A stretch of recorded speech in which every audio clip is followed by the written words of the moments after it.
Hello, this is Steph again, and probably I'm going to finish that book on the laws of living. This will be the fourth part.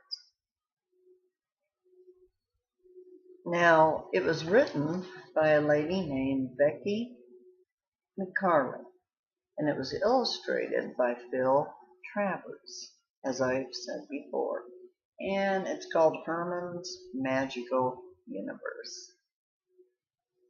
Okay?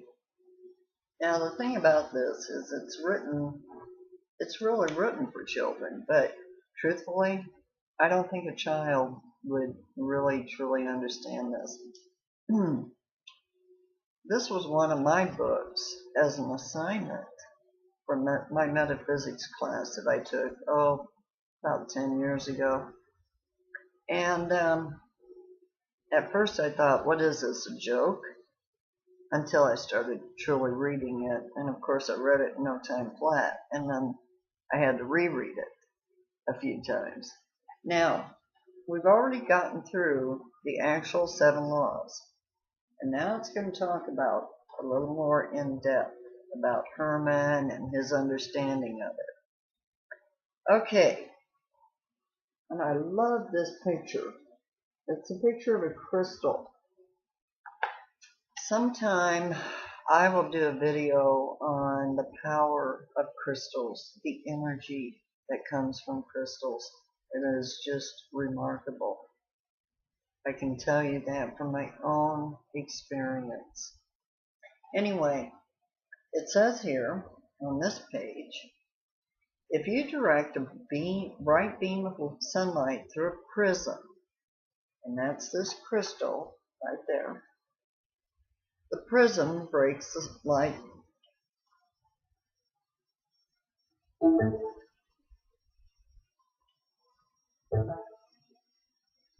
The prism breaks the light up into 7 colors. This is like the 7 laws. There is really only one energy, like the sunlight, but here on Earth, it's divided up into 7 colors or laws, like the rainbow. Each of us can appreciate all the 7 laws and use each one of them, but it's important to remember that there's really only one energy. See if you can become a master of the 7 laws in your life. Then you can help others use the laws too, if they ask. That's a little secret. Again, I'll get into some of this stuff that I've learned from my masters outside of this book. Back to the book. When all of us know the laws and use the laws wisely, we will have made our earth a very happy place. Hermes would be proud. So this is what Herman read in the big book. Okay. Next page. Herman is reading the book. All right, here we go. He walked quietly.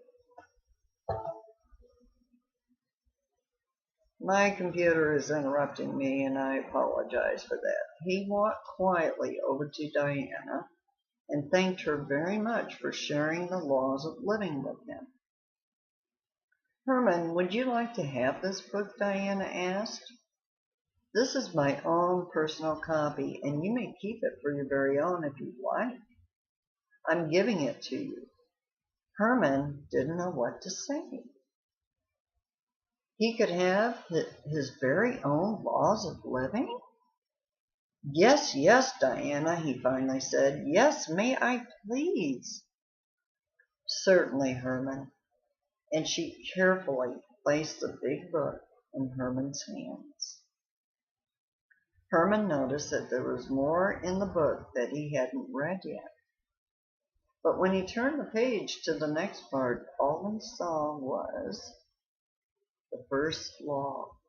energy is always changing.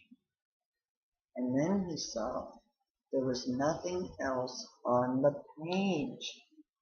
It was blank. He turned the page and then saw the second law, the law of relativity, and more blank space. The whole rest of the book seemed to be this way, just the name of the law and nothing after that. What is this, Diana? There are no more words after the name of the law. Where are all the rest of the words? Now, Herman was starting to get a little concerned. He didn't want an incomplete book. Diana, he wanted to know everything about the laws. So where were the words? Okay, so Diana looked at him patiently and asked him this question. Herman, are you sure you want to learn the laws? For heaven's sake, of course he was sure. Herman, are you sure this is all he'd wanted his whole life? All 7 years of it. So he told her so. Well, Herman, it's all there. What? Herman said with a look of total bewilderment on his face. He looked at Diana. He looked at the book. He looked at Diana. He looked back at the book. He took off his glasses and cleaned them very hard. He looked back at the book again. Blank pages. Now, we don't have big pictures, but maybe I can get these in there. Whoops, I always do this and get it all mixed up. Okay. Now, he looked at Diana, and he could feel tears starting to come to his eyes. Why is this thing happening, he thought. Are the words invisible? What does this mean? But, Diana, I can't see the... He stammered and shuffled and was very uncomfortable. Herman, you must write the words. What, me? Yes, you. But, Herman did not understand. Herman, if you truly want to know the laws, you must fill in the blank spaces. Then Diana repeated what she said before. This magic is not something that can be described. It can only be experienced by the one practicing the law. If you do this, if you use the laws, you will experience the magic too. Now, do you understand, Herman? Asked Diana. Herman thought that maybe he was beginning to understand. He knew there were questions the book had asked him. He knew that he could answer some of them, and some of them he could not. Sorry about that. I have extremely long hair, and usually I just try to pull it back a lot. Okay. Like the one about the door in the fifth law, he had no idea what the answer was. So maybe he was supposed to study the laws. Am I supposed to study the laws, Diana? Herman shyly asked. Exactly, Herman. You cannot simply read the book and expect to be a master. You will only become a master once you've proven the laws to yourself, Diana replied.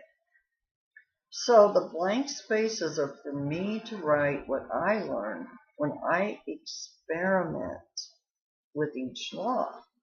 Herman asked. Right again, Herman. And Diana smiled. You see, Herman, even though the laws are as real as gravity, you can only work with gravity if you really understand it fully. We overcome gravity every minute or every time we fly in an airplane. Yet gravity first had to be thoroughly understood before we could do that. The laws are just words on paper until you try them, test them, and show them in your own experience to be true. Then and only then can you expect to master them. The blank spaces on the pages are for you. They are your own personal workbook. Then Diana taught Herman a new word. The word was alchemist. For a very long time, all down through history, she said, people thought that an alchemist was a person who was trying to turn simple metals like lead into gold. The alchemists were considered to be very strange folks indeed. Most people feared them, and in some cases, the alchemists were even harmed. But, Diana said, the truth is that alchemists were really the ones who were trying themselves to be masters. And they knew that once they had mastered the laws of their own being, they were indeed changing something into gold, their own souls. Okay, now we turn the page again. And there's Herman with a very beautiful picture of the light. Herman thought carefully about all Diana had told him. He walked over to the big window in the library, and he looked out at the bright sunshine. He remembered the part of the book that taught that the 7 laws were like sunshine through a prism. Then Herman did a very bold thing. He looked at the sunlight and made a decision. I will be a master. Now the rest of the book are simply, well, she says on the next page, there's Herman and Diana, and someday I will tell you the story of how he did it. Will you be a master too? Okay, but the rest of the book is exactly what Herman saw. The blank pages with the 7 laws. Now the 7 laws are the first law. Energy is always changing. The second law, the law of relativity. The third law, the law of vibration. The fourth law, the law of polarity. The fifth law, the law of rhythm.